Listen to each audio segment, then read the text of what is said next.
Упражнение номер 3. Здесь отрабатывается буква «и».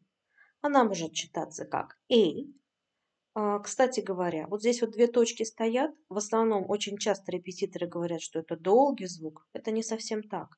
Как меня учили, когда я была студенткой, говорили, что это напряженный звук. Это не обязательно длинный звук. Он просто напряженный. Не просто «и», а «эй». А это звук «э».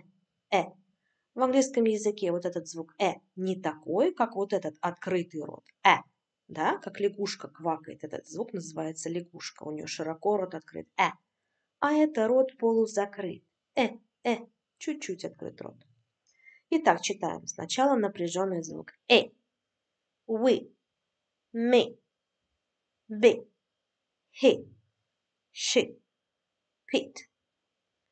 И звук чуть-чуть полуоткрытый, zebra, seven, desk, man, ten, pen, hen, red, bed, wet, egg, leg, dress, elf, can,